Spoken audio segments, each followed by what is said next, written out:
Good girl. Yep. So this is the look at that game. So when she looks, yep. When she looks at the thing, there's just some people over there. When she looks, and I think that she may start barking. Yeah, good girl. Yep. So she's doing her posturing. So it's important that you're recognizing the body language here. Ears up, tail up, ears up. Doing, yep. So I'm trying to mark her when she's quiet before she starts doing any woofing. Yep.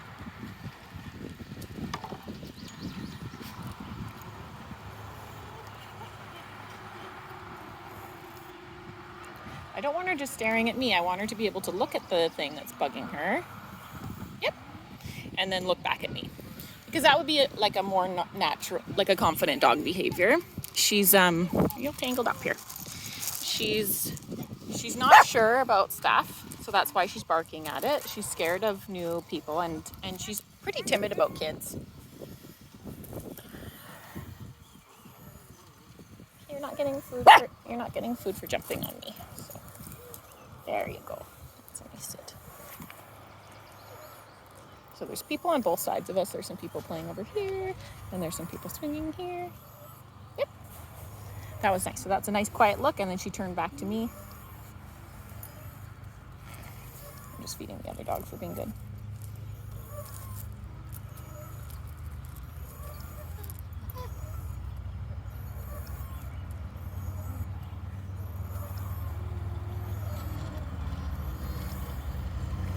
Yep, that was good. So she looked, there's some kids moving.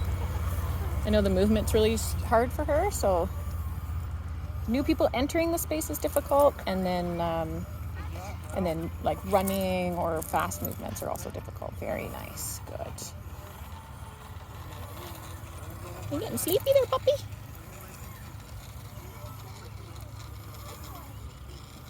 There's some kids running. Yeah. So a little woof like that I'm still rewarding. I'm going to try and catch her before she does it. Yep. So I'm trying to catch her before she does her woof. If it's a little growl, I'm still going to reward that. Yep, because that's better than a full-on bark. Because sometimes she just goes straight into full volume barking, which is not great. Like a little woof or a little growl is progress. But ideally we want her to stay quiet. So that's why I'm trying to catch her. Yep. So a little woof. Yep. And then I'm using yep. Yep is my marker word to tell her that was right. That was correct. You get a treat for that. And what that does is just kicks her back to me so that she refocuses on me, which is what we're trying to get her to do. In normal dog behavior, they see something new in the environment, they look at it, and then they assess it, they look back at the handler and move on.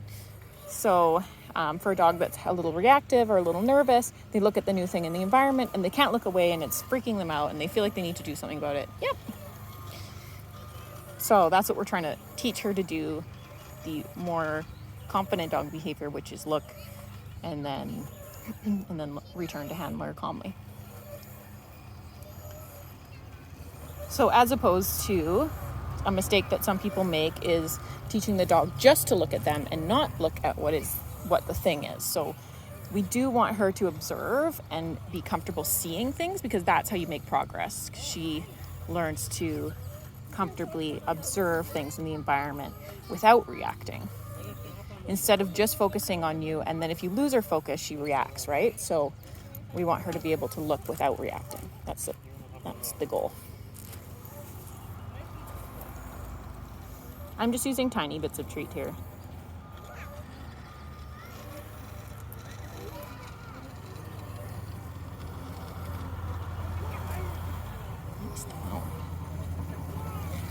This is just a little 3-month-old puppy here. You want to go on everything. You want me to stop you?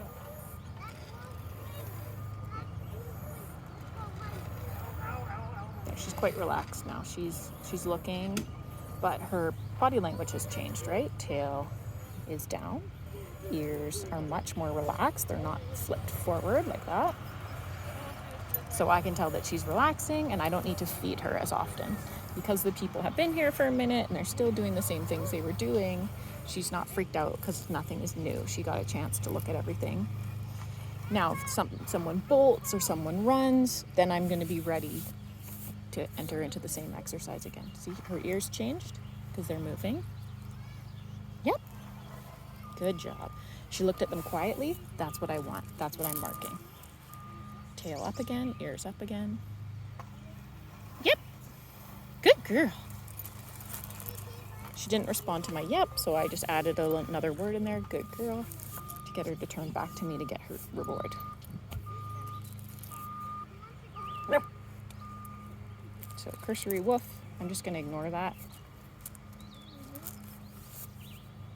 I'm going to see if she offers me something nice. Sitting is good. Good.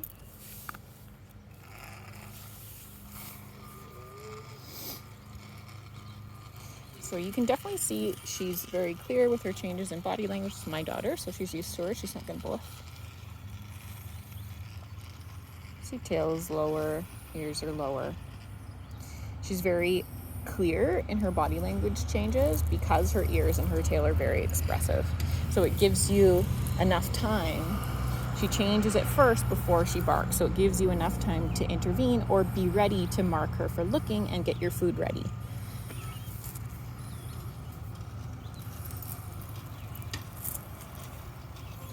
And also, you see, I'm not giving her a lot of distance from me. She's on a long 12-foot leash right now, but she's only about 3 feet from me. The further she is from you, the harder it is to get her back. So that's nice. I didn't need to mark her. She turned back on her own. I'm still going to feed her. Because the next goal in this behavior, the next goal in this training is for her to look at things and automatically turn back to look. And she can do that when she's at a lower level right now, when she's not as excited about what she's looking at. So we'll reward that good dog.